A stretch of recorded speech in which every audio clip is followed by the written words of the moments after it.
Well, welcome to another episode of The Worthy Physician.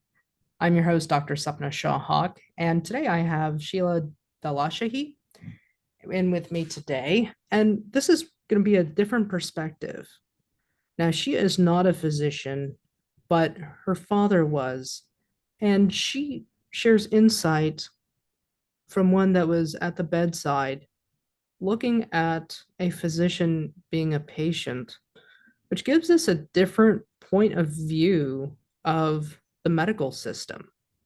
So, Sheila, thank you so much. Thank you for being here. If you would further introduce yourself to our listeners. Thank you, first of all, Satna, for having me on your show. It's a pleasure to be here with you.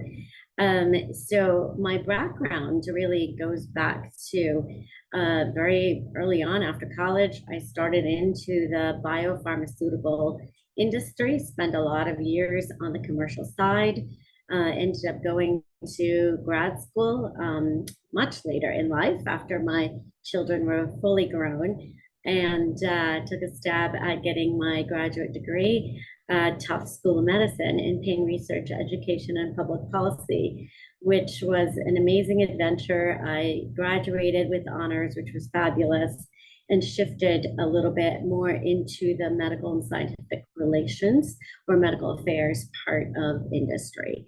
But I've spent many years in healthcare, but by way of biopharmaceuticals.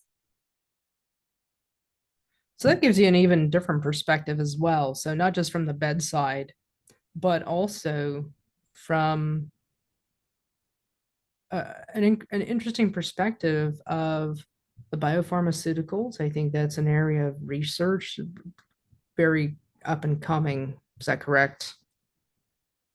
Yes, absolutely. I think that having the background in the healthcare in terms of the industry side of things gave me a really great point of view into hospitals. I was a part of basically five startup organizations, and three of those organizations were focused on inpatient, in hospital, acute care product launches, very meaningful products, pain, sedation, post-op nausea and vomiting, and heart failure.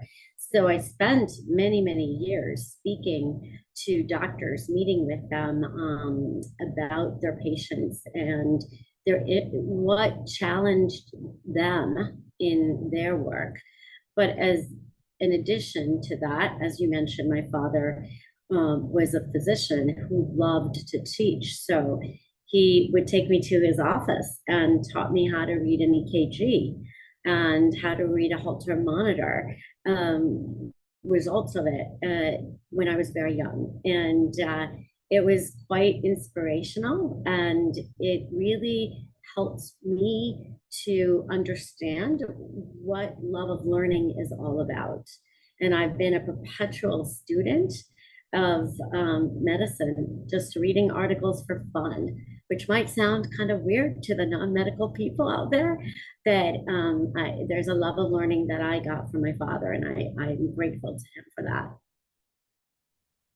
That's awesome. So, in essence, not only did he teach and take care of his patients, but the word doctor comes from docent, which means teacher. And so he also taught you, and he also gave you that passion for lifelong learning. So you're doing life right by that for sure. And You.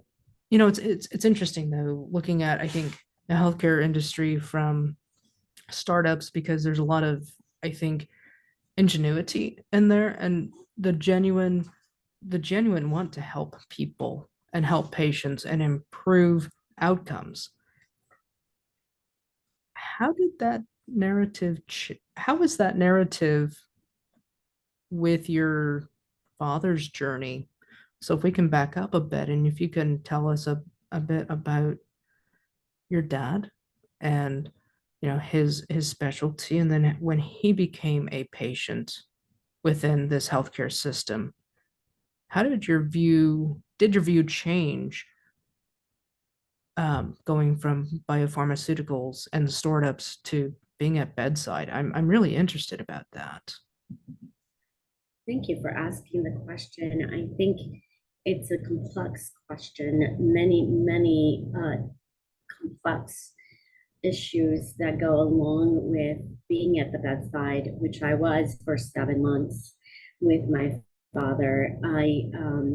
Just going back to his background a little bit, he came to this country to do his residency. He was an immigrant to this country, went back and taught internal medicine and practiced it in Iran, and had joined the army to help support his education. And when he came back to do a cardiology fellowship, the revolution happened. We were here temporarily. And in the book, I talk about the fact that we couldn't go back. We were hostages in a way, out of the country and locked out, because if we went back, life would have treated us quite differently with the revolution.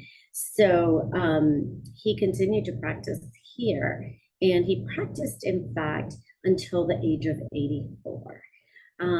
He retired at 84, and sadly, a very short few months after that, he was having trouble mensating. He fell a couple of times, and then he woke up, yellow and jaundice, extreme jaundice, and found his way to the hospital, not to really leave for more than a couple of weeks during a 7 month period. Was diagnosed with cholangiocarcinoma. So many things happened from his diagnosis, the moment he was diagnosed, the moment he was told about his diagnosis by a fresh out of residency hospitalist, to moments before his death. I witnessed just the disjointed system that healthcare had become. I had witnessed much of this from the physician side, what they complained about in meetings that I had been, what I got to hear about the challenges and obstacles the physicians faced. But to be on the other side, trying to advocate for your physician father, who no longer had an advocate, because there was absolutely no co-captain, no captain, no quarterback. His primary care was outside the hospital. He could do nothing for him. And hearing your diagnosis from, just a newbie, who was himself about to cry when he delivered the diagnosis, all of these things that I think about, I wonder, is there a better way? Could this have been done a different way? Over the 7 month period, I have numerous examples of how things could have been done in a much kinder way, and perhaps better quality, better patient experience, better family experience. So I hope that starts to answer the question. Yes, it does. Thank you. I mean, it was a loaded question because we're trying to get an idea of who this gentleman was before any illness, and it's so complex. It's such a broad question to ask and to answer about somebody who really loved his family and did what was right for them, and had unexpected turns along the way, and then to have such an earth-shattering diagnosis, especially right at the time after he retired. It's it's moving on many levels, and I just want to hold space for that because I, as physicians or anybody in healthcare, like what you were discussing, we hold a lot of space for our patients, and a lot of times we put off plans that we've been looking toward our whole life for retirement, and that's not always guaranteed. But the fact that he worked till 84, almost 85, that's he definitely loved what he did. You are absolutely right, Sapna. when I think about it, it is sad, like you said, because you work your whole life as a physician. I can only imagine to pay off your school loans and build a little bit of wealth that you can enjoy after retirement, and that you have an earth-shattering diagnosis just when, like my father, he was getting ready to enjoy retirement, his 7 grandchildren, so looking forward to that, and spending every moment, every free moment with them was a treat for him, was a lot to really absorb. But then the difficulties and the challenges were yet another. And as I watched him take care of his patients for years and years, the man knew no limits when it came to patient advocacy. His dedication, his commitment to patients was unparalleled, truly commendable. I have an example when he was seeing a patient in his office. I think I was working alongside him, as I did many summers. And he saw a patient, did a blood test. He was very suspicious that she was anemic. She had low crit, and called an ambulance. And she refused and said she was going to her apartment first, and promised that she would call an ambulance from there. When he got the stat blood test back, and tried to call her, she had not checked into the hospital. So there was no emergency admissions for her. And he continually called and there was no answer. He didn't stop there. This was a man who called the police to go over to do a well check on his patient. They found her laying on the floor, and they were able to save her life, get her to the hospital. And she went on for 40 more years to thank him for saving her life, and promised she would never, ever not comply with what he said. He cared about his patients like they were his family, and that fed his soul. Healing patients fed his soul. And that's the part he loved the most about medicine. It wasn't the money. He wasn't a huge businessman when it came to collecting money. Some patients paid him in quilts. I remember long, long time ago that he truly wanted to help people. I felt as though so much of that um, healing and getting the satisfaction was taken away from physicians when I fast forwarded to seeing my dad as a patient. Um, Things had changed drastically. Can you expand on how you've witnessed, so you've worked alongside your dad in the past for several summers, as you had explained, and he showed you how to read an EKG. From that time until the end with your dad, and he was a patient, what have you noticed the biggest changes in medicine that you've seen looking in?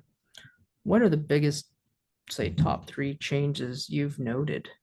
And this is, again, this is from, you know, a family member who is a physician and you worked alongside him, and then you've also been at the bedside with him as a patient. Exactly. I was immersed into cancer care for 7 months without choosing to do so. So I also got to witness how the emergency room runs. I got to witness how, the care path is done or not done.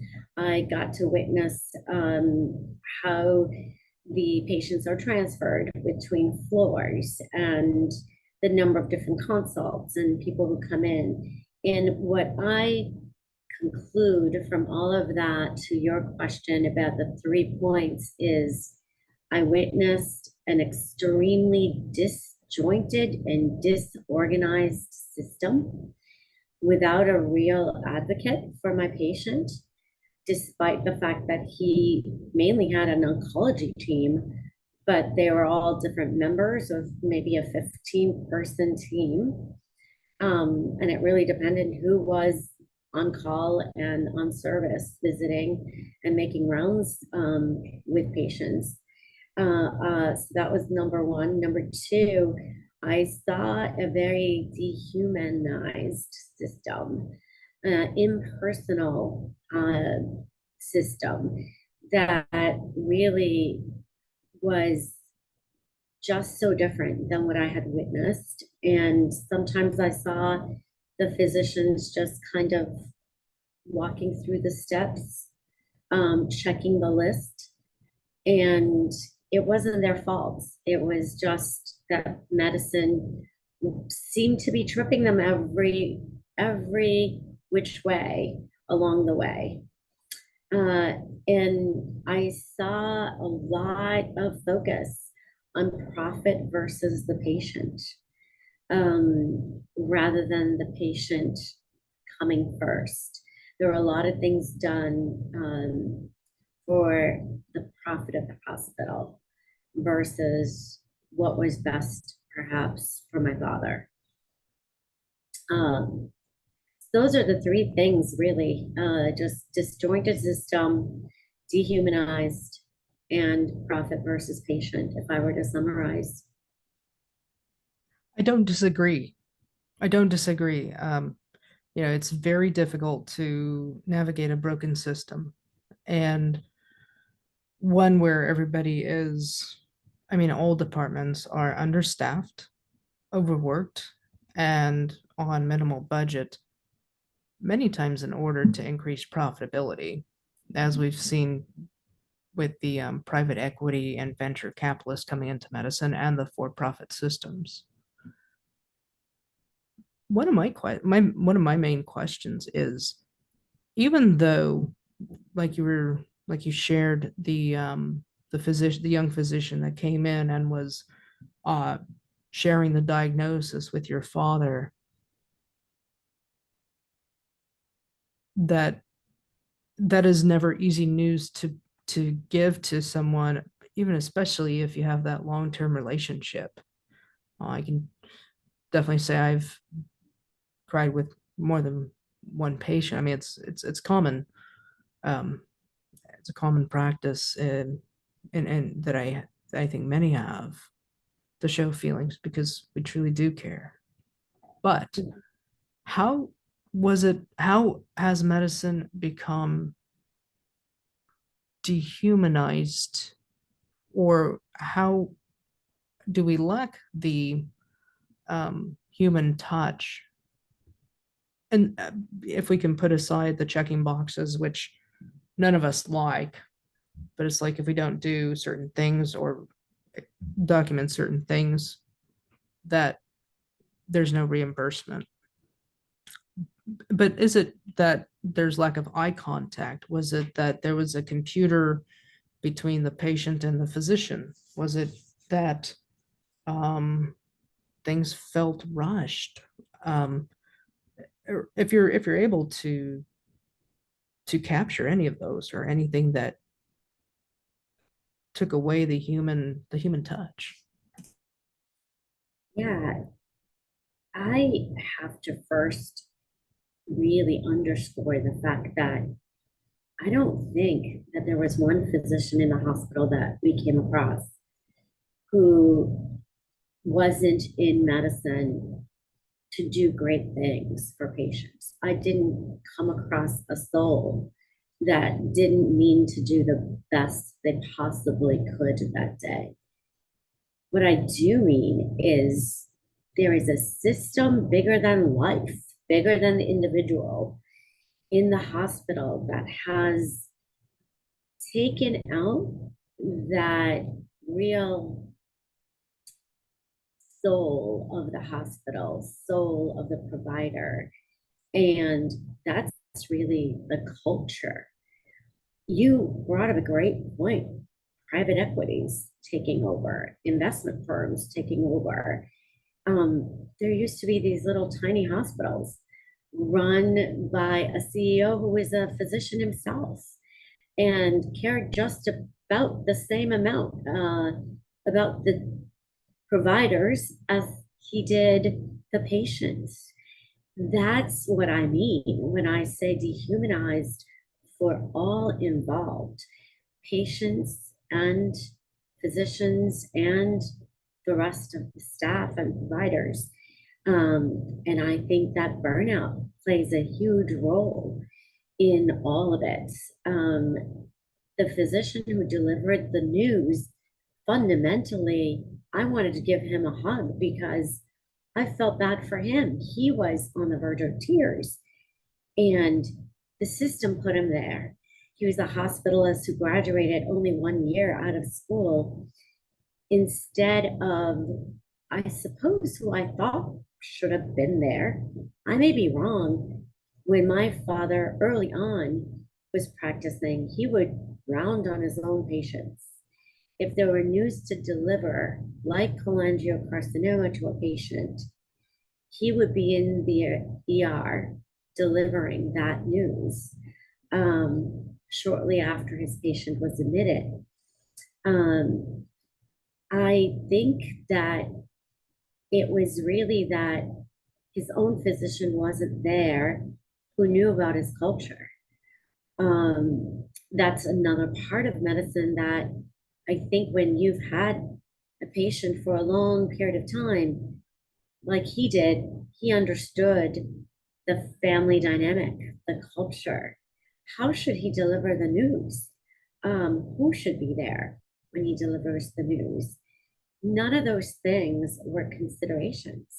So I don't fault a hospitalist at all. I fault the system that I think left him without proper tools to deliver this type of information to a Persian family who doesn't believe in death.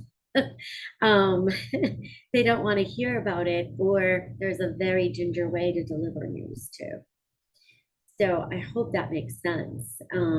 It's sad to me because so many wonderful physicians who are in their midlife, who are fantastic, are leaving by the droves. And I'm sad when I see that. But I, again, think it's the system, not that they've changed and they care less about their patients.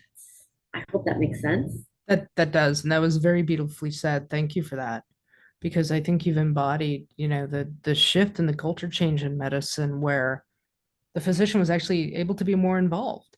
And yes, it was not cost prohibitive to go to the hospital, because if you're in a bigger environment or city, um, you're going to the hospital, and the amount of documentation, the travel, it is not it is not time efficient or cost effective anymore, because it's no longer going in, seeing the patient, um, and writing a quick note in an order.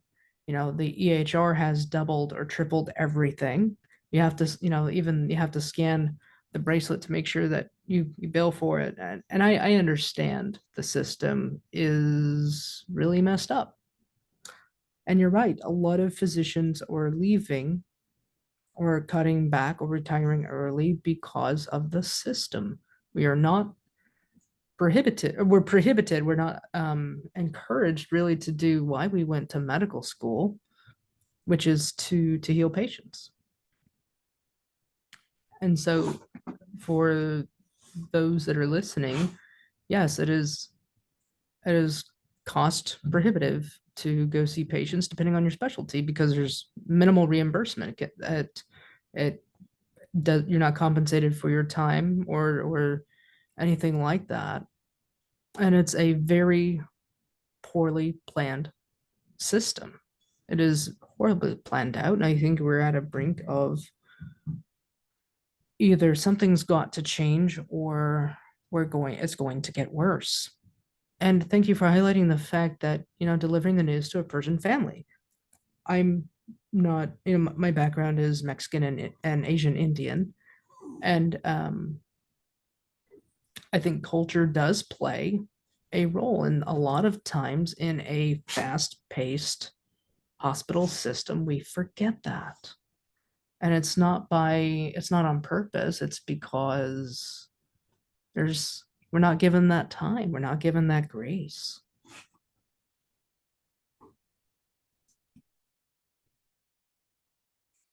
Wonderfully put. Exactly.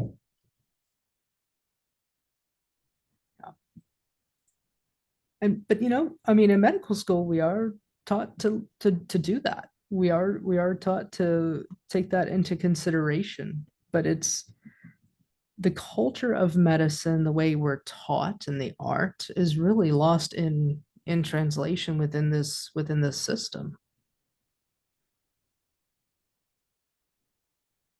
You are absolutely right about that. And when I think to the things that we learned, the steps that physicians probably have reviewed nauseum in terms of delivering news and the role plays that now are happening in medical schools, it's all great when you have the time and little other pressure. But you add in, like you said, the CPOE system, the bracelets, the orders that you have to click through a million times, the just the amount of bureaucracy and youth as a part of it. You're maybe not having had the time to deal with all the other stuff. It is a very rocky road then to delivering news when you don't have the time to adequately spend. You're right, and the way that you explained it is as I experienced it as a family member of a patient. It was time. It was a commodity. So tell the listeners about your book, because everything that we've talked about, your experience at bedside with your father, and what you've seen prior to, that was inspirational for you, and you put it into words. I did. Um, as my father became sick, I started contemporaneous notes only as my way of perhaps venting to my keyboard about everything that was happening at the time, um, as I needed to keep everything to myself. So, about a year after he died, which was in 2020, the day before the world shut down, I began writing my book, which is called Pack Your Own Healthcare Parachute: A Physician's Death Through His Daughter's Eyes. I was inspired by my father's energy, which I still felt all around me, to write this book so that I could do three things. I could let the world know about my father and leave a legacy about the type of doctor he was, so that anyone in training that reads the book will be inspired to be like him. My hope was to have it be a tribute to my father as a first part. The second part was discussing the issues around life and death and family dynamics and the intense conflict that a terminal illness introduces into a family. For us, we were an incredibly close-knit family. And despite that, the differences in opinion grew like the cancer did and really spread us apart, tore us apart like a cyclone. And I felt it was important to really bring that up, to talk about the grieving process, to talk about life and death in general, the elderly and terminal illness. and quality versus quantity of life. Felt like that was really important to address. The last part was discussing my view of how I see the broken system, the healthcare system that is disjointed, that is not really helping patients, that is truly focused on profit. And again, sadly, hurting both providers and patients in this midst of things, and how things do have to change. And finally, I really question whether we all need to have a patient advocate who is a neutral party, not paid by any individual except for the family, to really look out for what is best for the patient, to bring all of those involved in the care of a patient together to make sure that the first and foremost decisions have to do with the best interest of the patient and nothing else. Despite what a family member might push, despite disagreements, and their role would be really ultimately to bring the family to consensus despite any conflicts and maybe help preserve the family relationship, which sadly wasn't done in my case. That hurts. You know, that hurts on a soul level because that's your family. And as you're grieving the loss of your father, this amazing person who, you know, really shifted during an unfavorable time in the world, but made it the best he could and provided for his family. And you're here talking about him, and you're, yeah, you have your eyes in your face, you're everything's smiling. That the dynamics were challenged and torn during an illness that ideally we'd like to see family come together. And you know, everything that you described, that used to be the primary care primary care physician. You know, they had a lot, we've had a lot have hand in that, right? Because a lot of times the internists or the family doctors, they do a lot of care coordination. Like that's a lot of what we do. In addition to, you know, talking to patients about, okay, what are your wishes? Let's get them written down. Let's make sure that you have a DPOA for medical or durable power of attorney for medical decisions. Let's make sure that we know your wishes for if you can't make decisions for yourself. And that's so important. And I think a lot of times we lose sight in medicine because it's just getting from one person to the next, and we have to have the discharges done be and out before noon so that way we can admit more patients. And it's crazy, it's almost like they have a checkout time like a hotel, and we have to remember it's not a hotel. And everybody that drives that decision many times are outside of the exam room.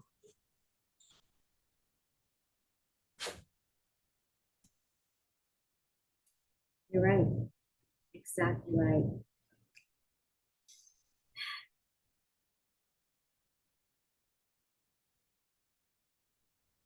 I mean, it doesn't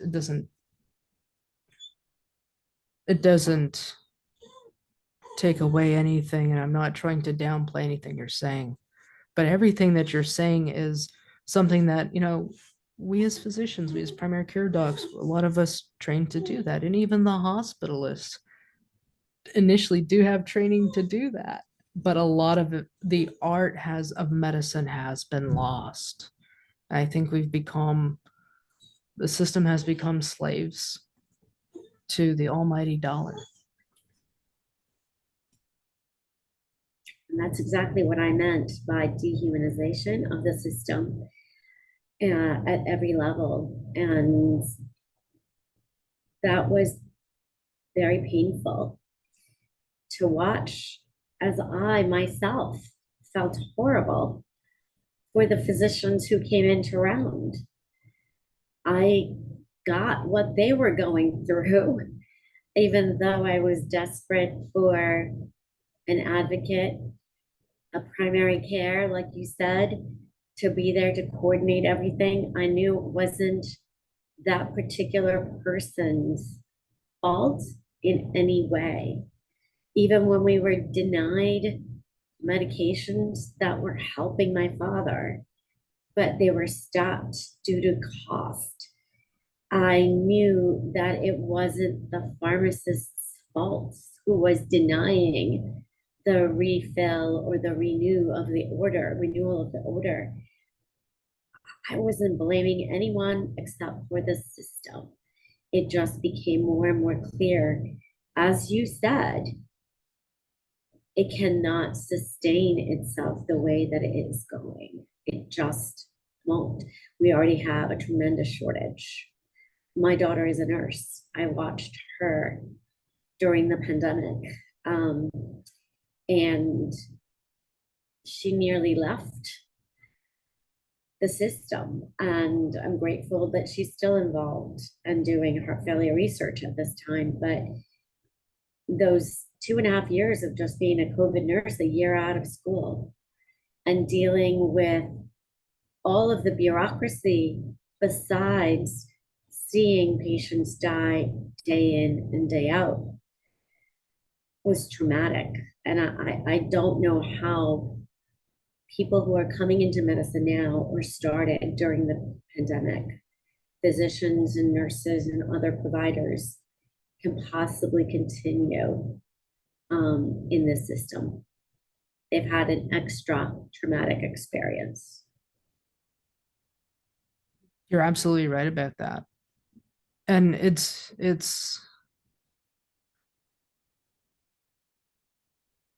you're absolutely right about that. It's been, I can only imagine.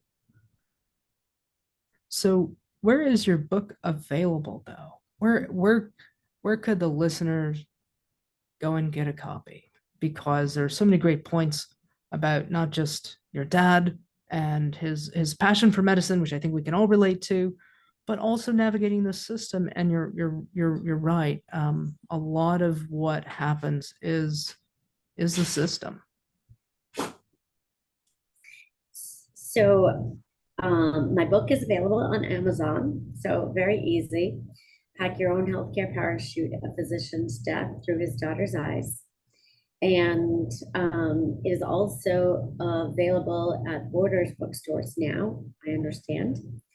And the ninth chapter of the book has a practical guide on how families can become educated to advocate for themselves.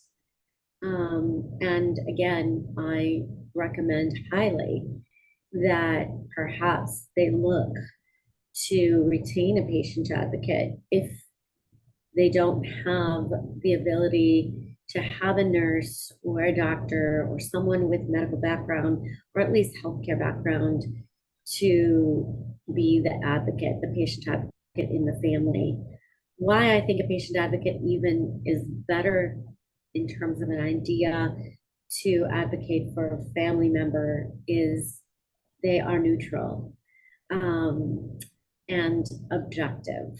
And so they could take the place of that primary care physician to go through all of the things that I go through in the book that people don't talk about, they're not aware of it, or just have avoided it. And that is the question of who has durable power of attorney, who is and should be making the decisions and why in the family, and why quality over quantity of life might be the path to go, depending on the patient's disposition, comorbidities, age, etc. So I write that chapter as a really a gift, hopefully, to the patient community that they can reference if need be. No, thank you for that because I think that we need to look at different points of view in order to help with the ingenuity and the innovation, the evolution of medicine and how it's practiced and delivered. And if the listener wanted to reach out to you, how do they do that? So the best way to reach me is to look up Shiella Dowlatshahi on LinkedIn and link in with me. Send me a private message, and I would be more than happy to talk to any of the listeners about their experiences, about their questions, comments on the book are all welcome. I also have a website, www.healthcareparachute.com, all one word. And certainly there are some references and some information that hopefully will help families. If anyone wants to refer to that, the website is on every page of the book. So if the book is purchased, they can easily find me there too. Thank you. And those links will be in the show notes. Well, Sheila, thank you so much. Really, It's been a really, pleasure. if you have found this helpful, like, share with a friend, click on the link in the show notes, buy a new book to read because I think there are some great learning points. So, this is another episode from The Worthy Physician. Combating burnout, we can all use some camaraderie.